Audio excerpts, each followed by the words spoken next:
I found kind of an interesting tool that was actually, I think, suggested by Cedric, um, called Rich DEM, and it primarily answers. It's really good at primarily one thing, which is to find kind of where water will flow over a digital elevation model, and uh, there's basically three steps, which is one, acquire your digital elevation model. There is SRTM on the sandbox. And there's a DEM called Merit. Um, it's nice because it's conditioned, but it's lower resolution. So there are other DEMs that are available. I chose Dakar as a region of interest. Um, the second step is to condition the DEM. So a raw DEM is usually not in a state to complete the flow accumulation analysis. And we'll talk about a couple of the obstacles that are there. And then the final thing is to run the flow accumulation analysis. And this is made pretty simple through the Rich DEM library. So let's say we have our DEM, such as the one that's the SRTM that's on the sandbox. There are two features of DEMs that would prevent us from conducting the flow analysis. The first are depressions, and the second are flat areas. Both of these present problems because they don't allow the model to like fully drain. The idea is that you want to have a complete flow over the model. So for depressions, there are a couple of strategies.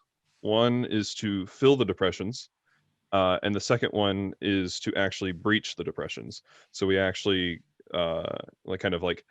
create a way for them to empty. Both of them require modifying the DEM. The second feature is flat areas, and they're problematic because they create areas of ambiguous flow. So if the flow is coming towards a flat area, how do you determine where the water will flow becomes a problem. You don't really know this, right? So you need to somehow resolve these. The method in Rich DEM is called resolve flats. And so many times you apply a slight amount of elevation in order to, kind of move the flow along. All of these, there's several methods to do this. All of these are kind of equally arbitrary. And a lot of times you end up choosing one that you find most plausible or even aesthetically pleasing, because it's not clear from the data that you have where the flow should actually go. And we'll cover that in the example notebook I have. So here's just an example for the peninsula of the depressions that are present in the SRTM data that's on the sandbox. So once we've conditioned our DEM, the next thing would be to actually,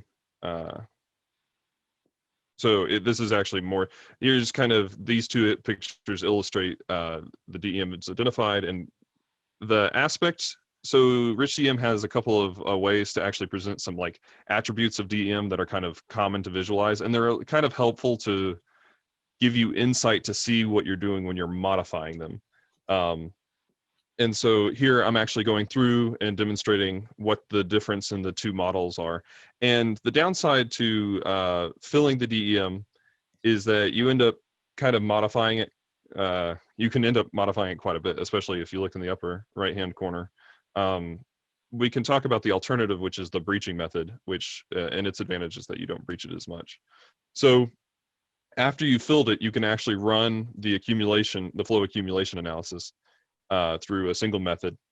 And the the difficulty here is actually just choosing what sort of algorithm you want to choose for running the flow accumulation.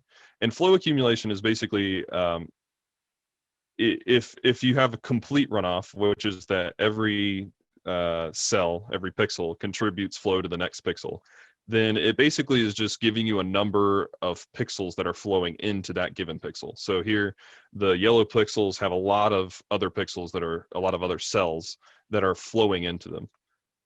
And so this is going to reveal areas of high flow. You can see areas that are, the hydrological units, the areas that are unified by their kind of drainage network. And this could be a good first step to identifying streams in the DEM or something like that. So yeah, I think we should kind of jump into the notebook. This is a comparison between the two different DEMs. It's nice to see that we're getting consistent results across the two different DEMs that were available. So let me change sharing my screen here. The sandbox. So this, let me put this in chat. So this particular notebook, I don't actually have, I have it available on John's GitHub. So I'm gonna message this, everybody, if you would like to follow along.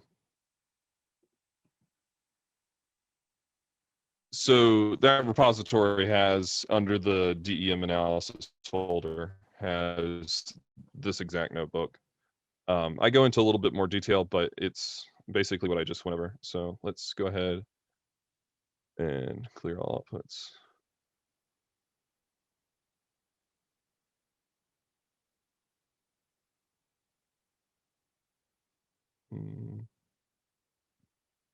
Okay, so the first I'm going to kind of show what, kind of how to use in the notebook. The first thing we need to do is do a pip install to get the library. And most of the requirements should already be satisfied on your instance. Then go ahead and import it. I import it as RD, just kind of to make it handy. The next thing I import is raster.io. This is actually just for dealing with geotiffs. So if you don't have to deal with a geotiff and you just want to deal with the data that's on the sandbox, it's not necessary. And then the other library I import is NumPy, because it's just handy for dealing with nans and just manipulating the arrays when you're trying to debug something. So for the first example, I'm going to show kind of what I did with the digital elevation model that was available from the Merit DEM, just so you get an overview.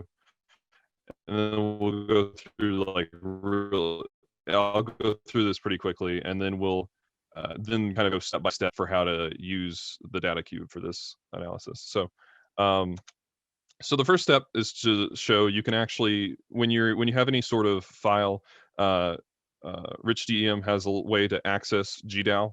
And so you can just directly import the TIFF. And then I've given it a nice color map of just Earth because I think it looks nice, and it just gives me an idea of the area we're looking at. This is just a tile directly from their website, which is here. You can add, you just submit an email to register to get access to the data. It's freely accessible. And yeah, and then you can pick by, I think they got 10-degree spans of the world. So that's nice, but I might be like more interested in a specific area of that. So the reason I imported raster.io was actually to kind of zoom in on Dakar. And so then I basically, my first step is I need to condition the DEM. And there's a really quick way to do this, which is to basically run the fill depressions method here on your imported digital elevation. This epsilon parameter is actually, so if we fill a DEM, if we fill a depression in the DEM, it'll make it completely flat. But as I mentioned earlier, the flats are not necessarily great for the flow. And so epsilon the idea of epsilon filling is that you're giving a small gradient to your fill, and this helps it to kind of, it's more of like kind of an all-in-one step.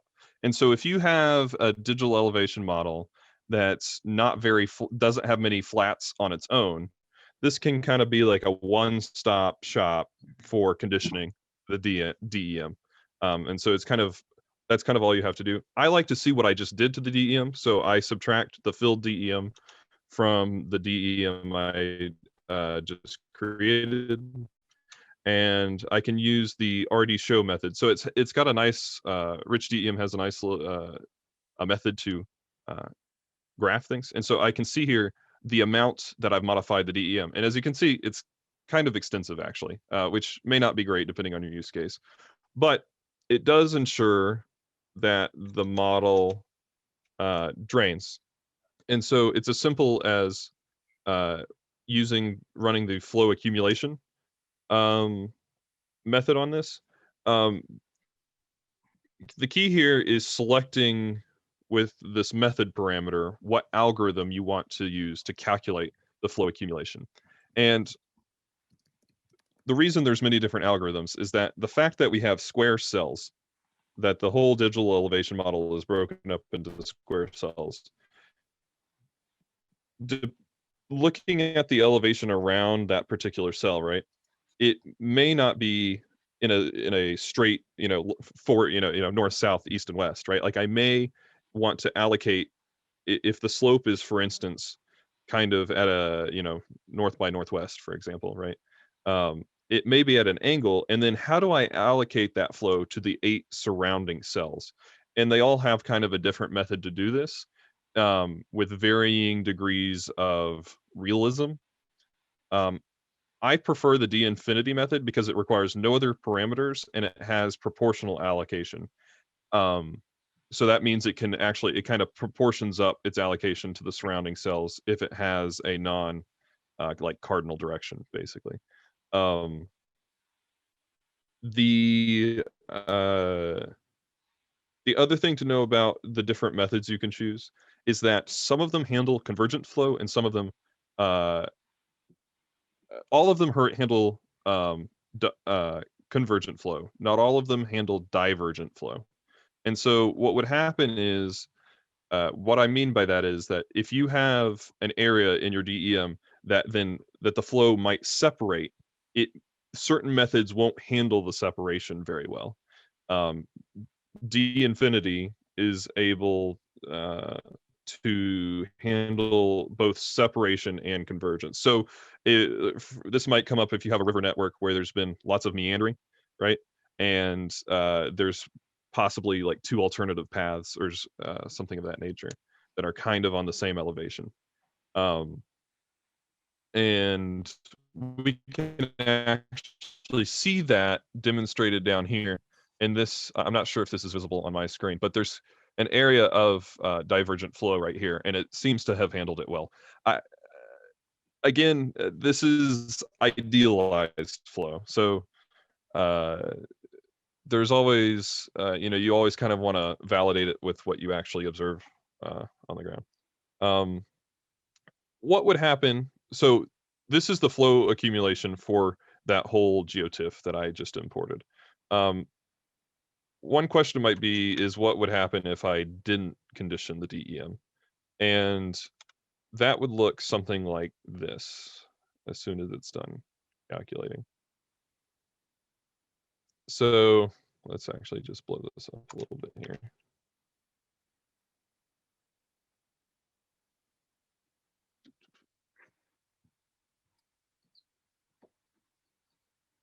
So notice that there's not really these nice long continuous areas of flow because they are getting stuck in local depressions. So one of the things that happens with just during the data collection is that there can be small pits in your data, and that means you're not going to get very long areas of flow. And so by running that fill depressions, we've really made it possible to actually run this flow accumulation method. So if you see something like this, you probably haven't conditioned your elevation model properly. There's something off. So The rest of this is kind of I demonstrate how to zoom into a specific area on a geotiff that you have. You can see that here, even zoomed in on the Dakar area, that there's lots of modifications to it, but we still get pretty decent results. Notice that in the filled areas, though, here, that you will get distortions because these are not natural features. Like where I've filled in the elevation model, you get areas of like this parallel flow, and that happens because it's you've modified the digital elevation model. Like it may be a lake or something like that. Or so this is just kind of a overview of the different attributes that are accessible through rich DEM. They're all accessible under this terrain attribute method. So the first one that we look at that I think is useful is aspect. So aspect is basically, it assigns to each cell a value between 0 and 360, 0 and 360 being the direction at which the maximum slope is facing. So if you have a slope facing towards the north, right, that would be white on this, right? And if you have it facing to the south, that would be kind of this dark black, I believe. It may be actually shifted by 90 degrees. I'd have to go look at the documentation. And the documentation is very good for this library. But one thing I would note is that when you do graph this, choose a circular color map. That's why I've chosen the twilight color map, is because both the highest value and the lowest value are circular. So it actually gives kind of a more meaningful, because otherwise, if you had something that was 359 and 1, right, they could be completely different colors, even though they are facing in very similar directions. The next one is simple slope, so rise over run. Here I've just chosen a kind of a uniform color that was different than the other ones that I've presented to kind of show areas of high slope. I'm not sure what else to say about that. And this is kind of why I like being able to access these attributes, is that we can again see how the digital elevation model changed. So okay, so now let's get into the kind of meat and potatoes here. How do we use the SRTM data on the data cube? So the first thing I do is import data cube, and I also create my. I didn't use load ARD. I guess I'm more comfortable with like the actual data cube kind of library methods. But the idea is that you make an instance of the cube here, and I go ahead and list the products because I want to make sure I know what SRTM is called. I have my extents set up. I'm not using my time at this time because there's just really one SRTM in here. But if you were doing a more extensive analysis, it's always nice to query it with that. And I've set up my query like so. Okay, so to load my SRTM data, I select a product SRTM with my extents and my projection and the appropriate resolution, and I get back an X-array. So the first thing is just to convert the type to something that the rich DEM library can use, and they use the RD array. So I need to convert the X-array to an RD array. So first step is to use the to-array method that's available in X-array, and because I'm converting a data set to an array, I need to it's actually like a nested structure, so I actually need to choose the first element in each one of those. And that's why we have the double index here. And here I want you to notice something, which is that the area in the SRTM data that's on the sandbox, the areas of ocean are actually all filled with 0, and that's problematic, and will get large. It won't cause problems for the actual area over land when we conduct the flow analysis, but it causes large artifacts where the whole ocean is filled as if it was like involved with the flow analysis, which is not that helpful. So the best kind of workaround for this I found was using the flood fill from the, what is it, Scikit image, I think, library. Hey, Brian, one Yes. real quick note on that. When you select with 0 and then 0 again, what you're doing is selecting the variable, which becomes a coordinate, and you're also selecting the time, which is a coordinate. So just a quick note is that you can use ISL method to make it a little clearer what you're doing. I mean, I can see. It's just a little note for clarification, so people who read your code. Yeah, I should probably make that clear. I do that because it's short. No, it works. It's fine. It's all good in the same. Yeah. So so I used the flood fill, and because of the extent I chose, I could probably choose a little bit better extents here.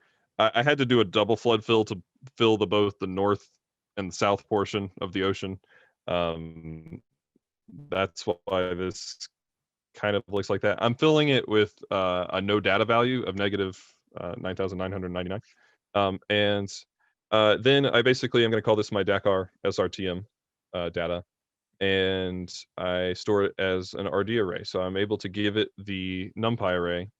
And one note is that RichDEM likes floats. I was getting errors otherwise. I didn't investigate it too heavily, but I convert this will give me ints, right? Int 16 is our data type right here. And so I convert the whole thing to floats because you don't have to deal with as many errors, I guess is the best reasoning behind that. So here's the result. Looks pretty good. It's a more cropped in view of it. And so I can go ahead and so what would it look like if I went ahead and just naively ran the flow accumulation? It would look like something like this. And you'll see that the SRTM data has a lot more pitting than the Merit DEM. That may or may not be relevant to you, depending on what you're doing, but it doesn't look great. So what I'm actually going to do is I'm actually going to fill this time, fill the depressions, but without the epsilon. And I think this is my preferred method of doing it. It's kind of very nice results. So I fill it, but with no epsilon, and we can see here's the difference. What that looks like. I filled in those areas. And then there is a second, so if I use the resolve flats method instead of using epsilon filling, the resolve flats method has a more complex way of applying a gradient to flat areas. And it actually, when it encounters a flat area, it'll look at the surrounding elevation and it'll apply a gradient away from that. And that would be all right, but then you would get areas of parallel flow. So it actually applies then a gradient toward an area of lowest elevation. And so it actually provides for making the flow convergent. And so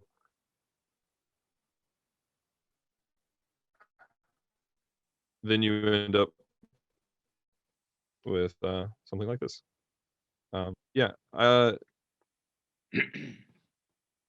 Any questions?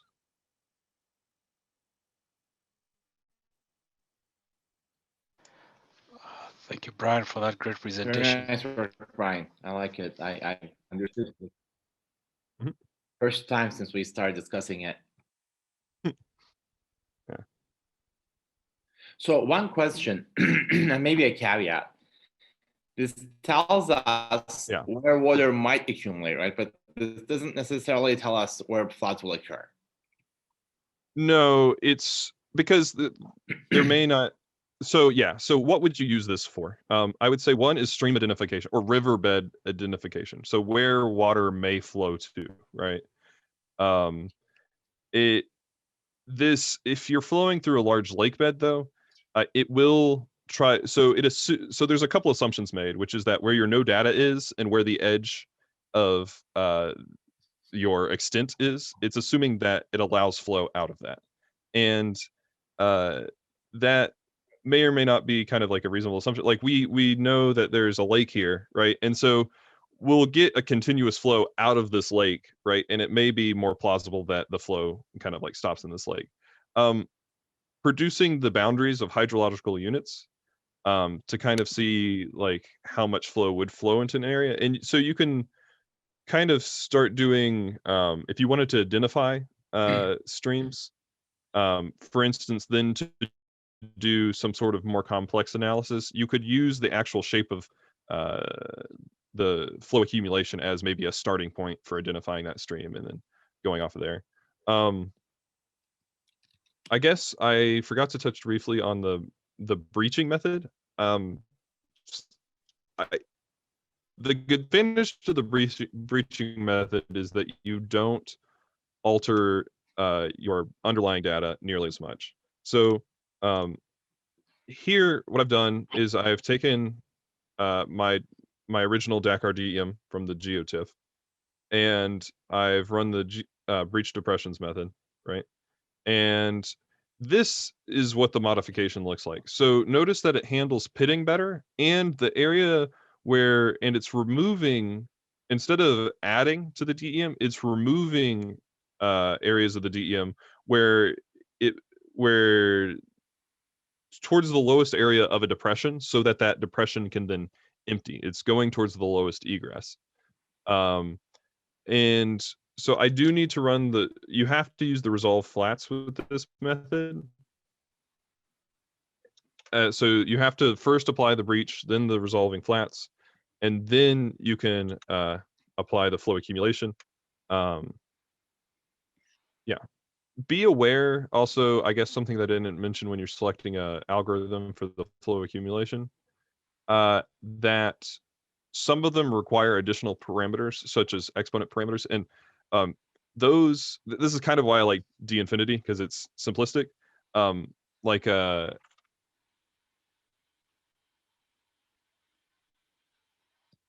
Holmgren, the Holmgren method, what is it? Exponent is, I think they suggest an exponent of 5 for Holmgren, right? It's very similar to the D infinity, but I think it's not as advanced. It doesn't allocate as nicely. But you may have to provide additional parameters if you're using a different method. And notice it comes up with very similar looking results, this method. Other ones, not so much. I think Edward has a question in the chat. Oh, yeah. I didn't see that. Yeah. But when and where can we apply the SRTM to apart from flooding? So are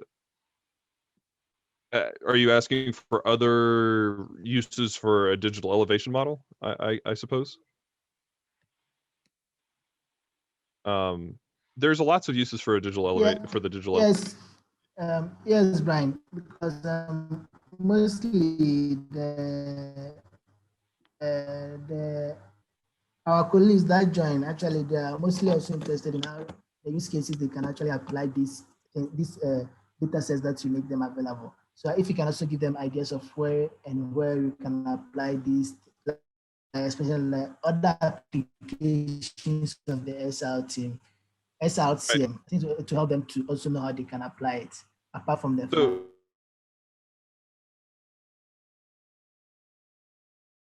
actually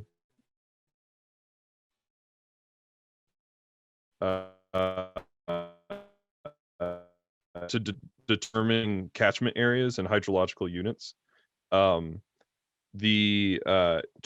Uses for DEMs more broadly are, just identifying areas of like high slope and how rough the terrain is can be very useful for, you know, any sort of project planning.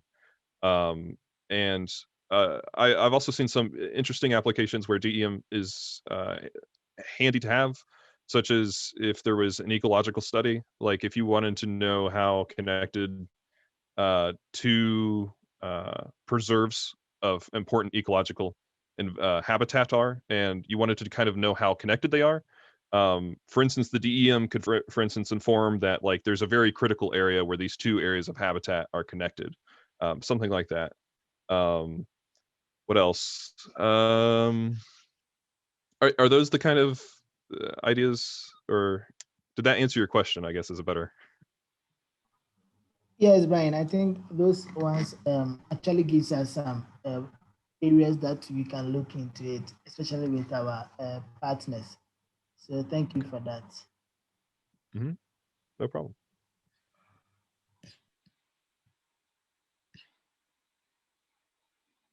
Any other questions?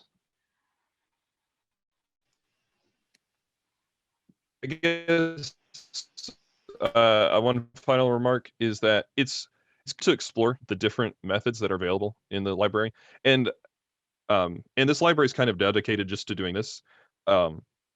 And by exploring the methods, you can kind of see if they're kind of converging on, if you're getting similar results with the different methods, and if they make similar sense. Like, it's nice that we're looking at two different DEMs, even though one's kind of derived from the other, and we look at it with different methods, they all kind of seem to point to similar solutions towards the flow.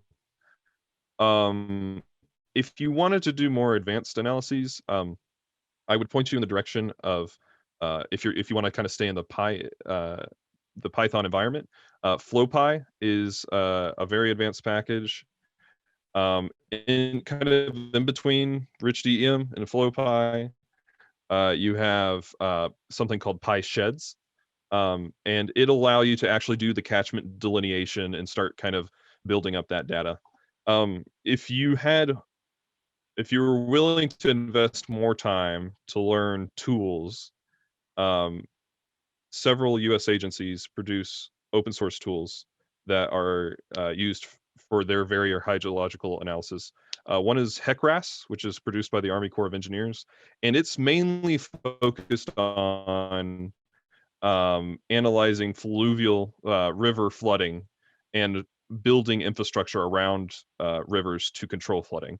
And so, for instance, it may be that you want to use kind of like PySheds will actually allow you to extract the flow accumulation, right, pathway, and then you could do a one-dimensional analysis in HECRAS with that. Spell that type language. Yeah, no problem. HEC, I believe it's dash. I forget what the actual acronym is. And that's, yeah, that piece of software has a very steep learning curve, and it requires kind of very particularly formatted data, but it is there, freely available. And people do kind of incorporate it with like QGIS and other things. That's what for like if a dam breaks, where would it flow? Yeah, so yes, if you're concerned about dams and infrastructure around rivers, HECRAS is probably the right tool for you. Then, like, let's say you were more concerned about cities or urban areas. SWIM 5 is produced by the EPA, the Environmental Protection Agency, SWMM 5, and I believe it stands for a Stormwater Management Model. I don't want to speak out of turn. Yeah, stormwater management model, and I believe it's on number 5, or that would be another piece of, so that's particularly for if you had drainage systems you needed to model, and you had existing infrastructure to you know, for instance, handle storm runoff. And then for the USGS produces a piece of software called ModFlow, and it's there, and this would be kind of more in line with general runoff model monitoring. I believe that's on version 6 now. Again, I'm not very experienced in those tools. They're pretty special tools, but they are available if you had a really technical use case.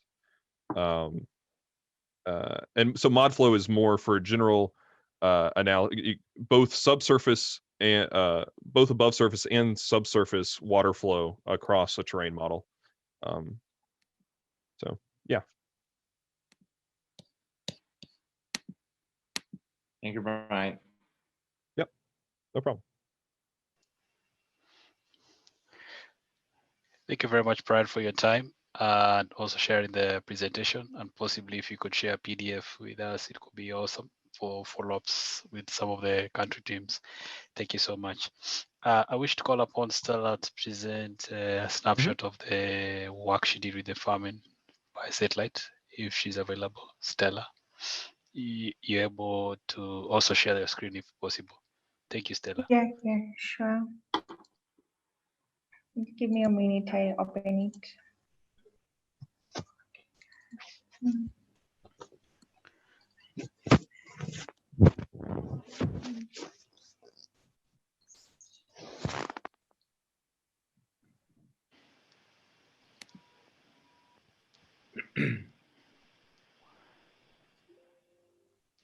Also welcome Stephen Corey from Data Greeks, Kenya.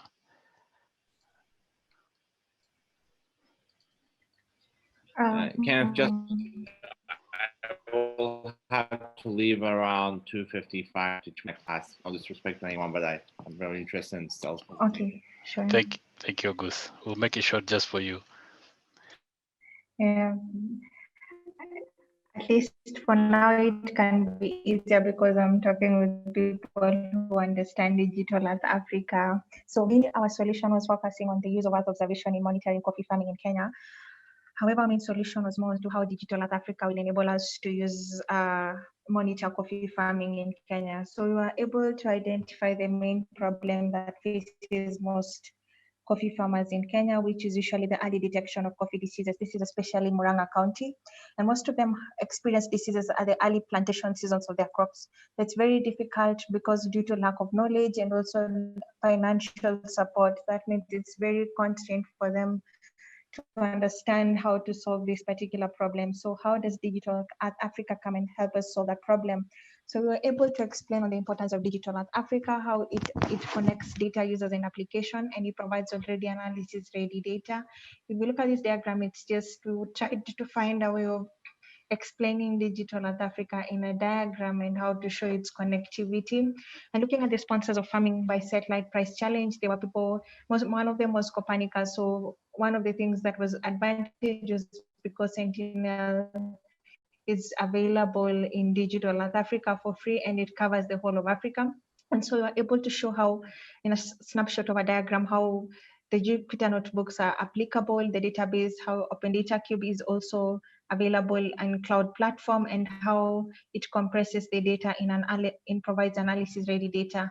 Another thing that we were able to explain, because we were looking at improving our analysis, is because using of Digital Africa, we were able just to do vegetation indices. So vegetation indices are our only solution in identifying coffee diseases. However, we're looking in terms of early detection of these diseases. So when cash crops or when the coffee are growing, and maybe in farms whereby they're practicing different types of agriculture, it's difficult to identify which is a coffee crop and which from other types of crops. So that is why we were looking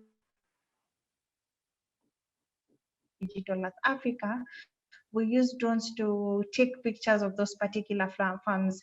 And because one can identify maybe coffee based on the type of disease that are affecting it on top of the leaves or the type of leaf structure, so the drones will be able to give us the type of pictures on that particular farm, and we can be able to differentiate it and use the data that has been gotten from collecting from the drone pictures and feed it into Digital Earth Africa to improve our analysis. Another thing we were able to for sure is just a pilot assessment of the few farms that you were able to see in we were able to identify. We were able to see the vegetation index or greenness in value of various particular farms in Murang'a County, and one can be able to see the changes that have occurred between the period of 2018 to 2020.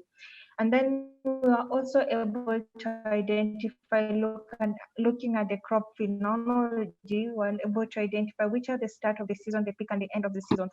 And using NDVI, one can be able to determine looking at the NDVI values at the start and at the end of the season, they look very low, but at the peak of the season, it's very high. So why was this very important to us? We're able to explain because such a decision can be able to turn into decision making. So we can be able to advise the farmers which particular seasons are very good in terms of planting, which are the particular seasons that are good in terms of harvesting.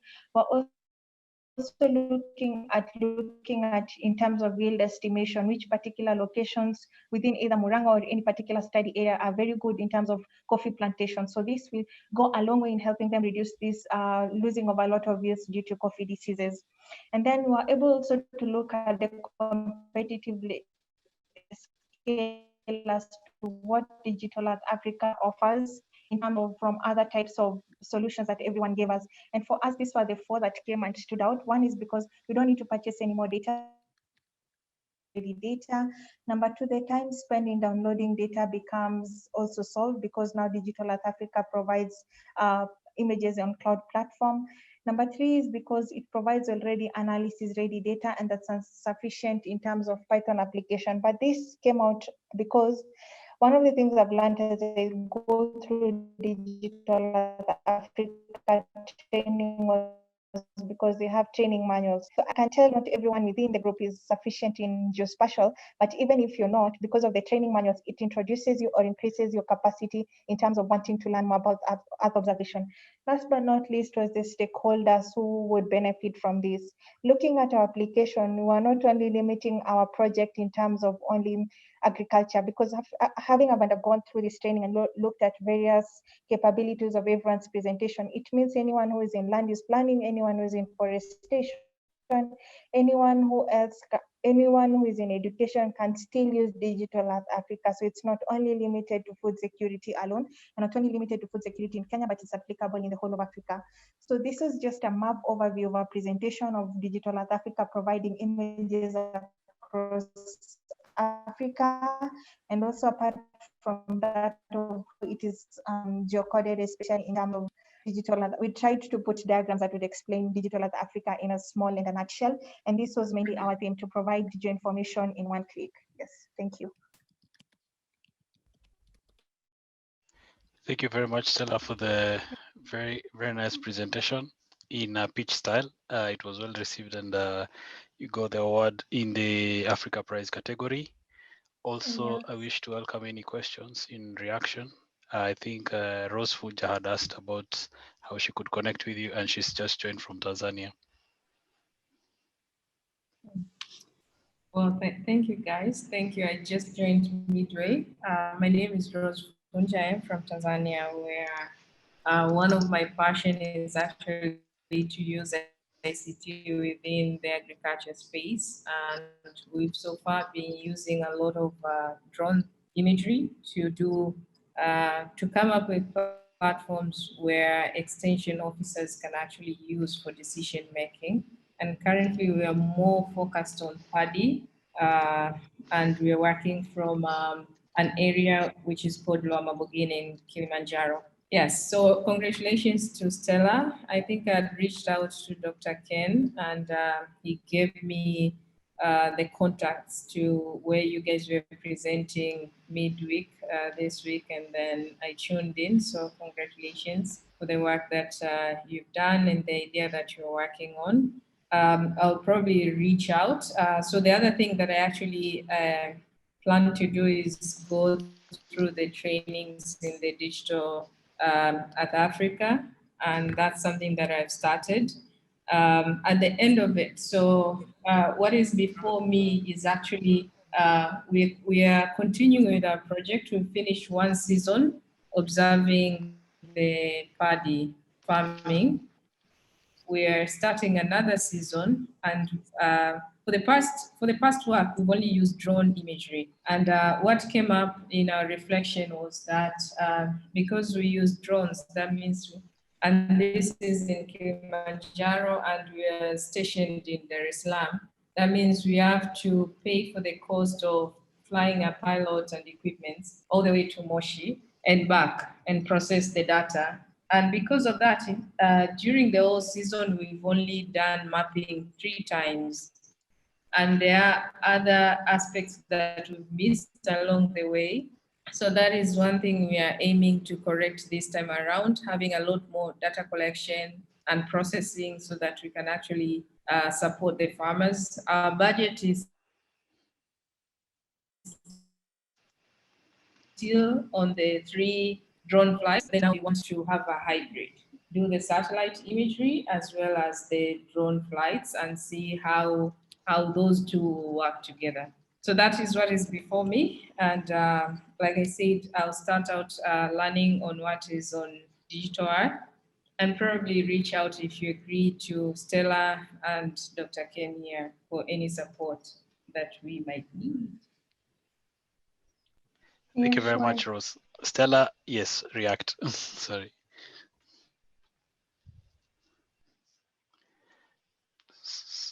Is applicable, Rose, so I'll equally reach out.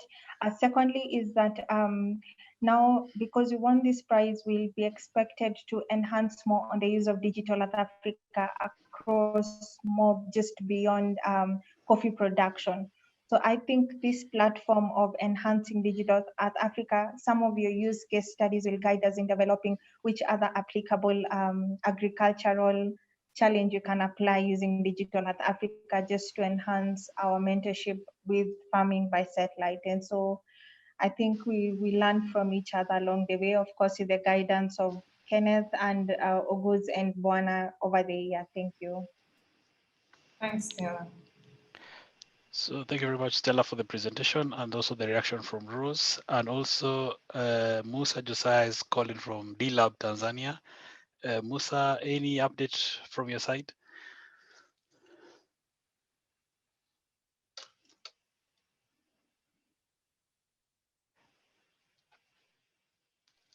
Stephen Corey from Kenya, any update from your side? Hello, Dr. Ken.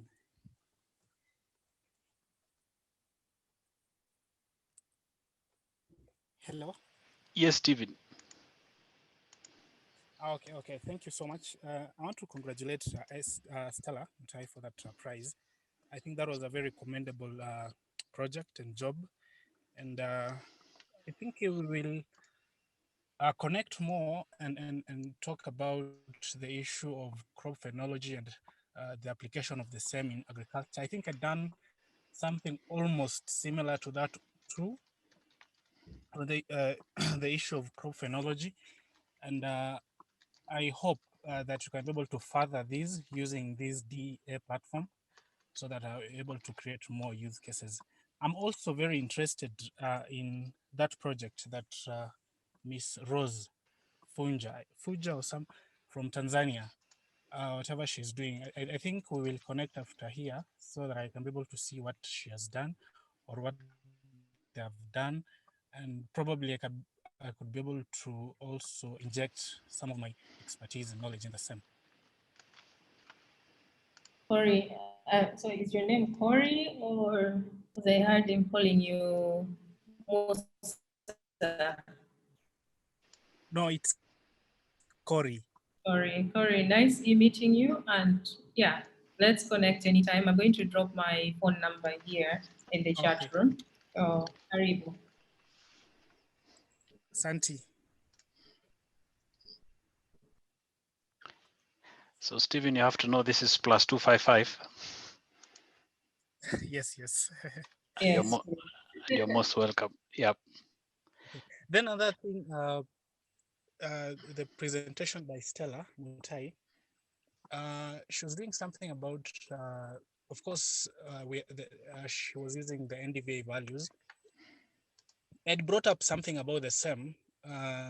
When we are talking about, for example, the coffee, or we're talking about maize, at every month of the crop cycle of that crop, for example, maize, at probably the second month, the third, the fourth, of a particular variety of maize, can we have like, I know it's a machine learning problem, like can we have a threshold so that we could be able to know if we are getting any NDVA value, an average NDVA value of for a certain month.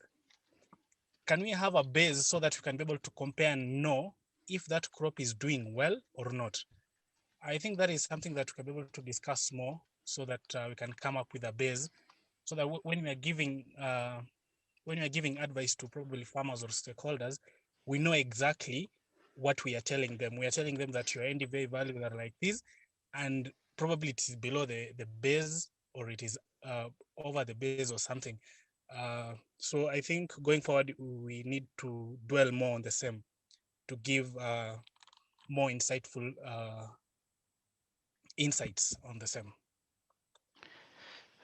Thank you very much, Stephen. Corey, I think this part of the library that you talked about the spectrometer, we'll be able to see how we can actually do it practically on the ground. And also, I think Stella IFAD is doing some work in Tanzania. This is in the western part of the country, southwest. Yes, that's very true. We're doing it in the southwest part of Tanzania. And I like your idea, Corey, because it will be very, very helpful. Especially one of the things that I'm looking for is the crop mask that DA is developing. It will be very interesting to see also how we can utilize it not only in IFAD but also in our project. So yeah, looking forward towards that. I love your idea, Corey. It's really good. Thank you, Stella. Thank you. I think in this room we have all the answers, and it's very much possible to move together as a team. So mine is to thank everyone who has made it to this call, and thank you very much, Brian, for your presentation, as well as Stella. I think, Stephen, you said you can present something next week in our next call, Wednesday, as we gear up the end of the year. So thank you everyone for joining the call, and those ones who are looking at the training materials, thank you very much. For those who've received their certificates, congratulations on the great work. Edward Boma, anything we have missed out before we wind up the call? No, Ken, I think everything is fine. Okay, thank you very much. Thank you, Brian and Stella, for such a presentation. So also thank you very much, Edward, for bringing that. I know also you are due to present something today. You mentioned you're gonna defer that to next week. So next week will be really packed, and really can't wait to see everyone. Till then, bye-bye.